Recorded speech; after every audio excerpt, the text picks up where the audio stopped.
இன்னைக்கு ஒரு புத்த கோயிலாக இருக்கிற இந்த வாட் அருண் சியாம் புத்திசத்தில் மிகவும் முக்கியமான விகாரமாக இருக்கு.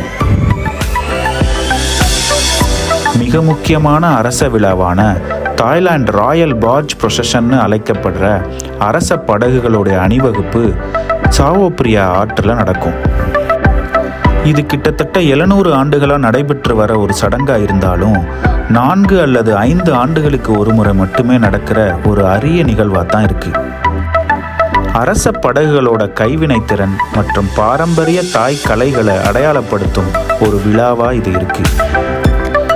இந்த நிகழ்வின் போது 52 படகுகளில் சுமார் 2000 படகோட்டிகள் பவனி வர அரண்மனையில் இருந்து தொடங்கி மரகத புத்தர் கோவில், ரிக்ளைனிங் புத்தான்னு அழைக்கப்படுற வாட் போ வழியாக இறுதியா வாட் அருண்ல வந்து சேரும்.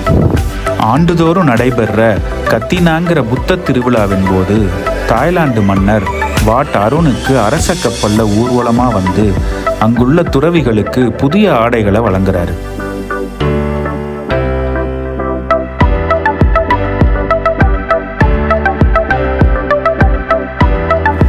இப்படி சியாமோட வரலாறுல ஒரு முக்கிய இடம் பிடிச்சிருக்கிற வாட் அருணுக்கு தினமும் ஆயிரக்கணக்கான சுற்றுலா பயணிகள் வர்றாங்க.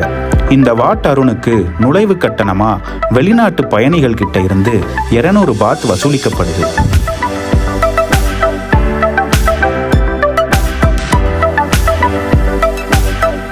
இந்த கோயிலுக்கு நீங்க படகுகள் மூலமாகவும் வரலாம். இங்க நிறைய சுற்றுலா பயணிகள் பாரம்பரிய தாய் உடைகளை போட்டுக்கிட்டு புகைப்படம் எடுக்கிறதுக்குனே வர்றாங்க.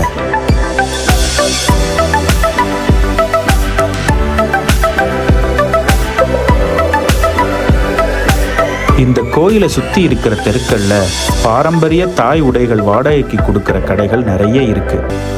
இங்க ஒரு உடைக்கு சுமார் 200 500 பாத் வசூலிக்கப்படுது.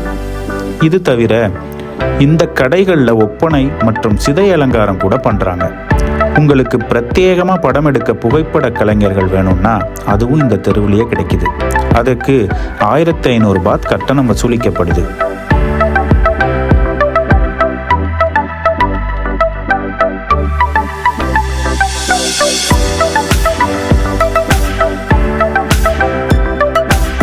மொத்தத்தில் பேங்காக் போனீங்கன்னா ஒரு அருமையான மாலை பொழுதை உங்கள் குடும்பத்தோட போக்குறதுக்கு வாட் அருண் ஒரு சிறந்த இடம். ஒரு வரலாற்று சின்னமாக எத்தனையோ கதைகளை கொண்டு இருக்கிற இந்த what Arunai visiting card of தாய்லாந்துன்னு சரியாக தான் சொல்கிறாங்க. இந்த வீடியோ பிடிச்சிருந்தா கீழே இருக்க லிங்கை கிளிக் பண்ணி இதனுடைய முழுமையான வீடியோவை பாருங்கள்.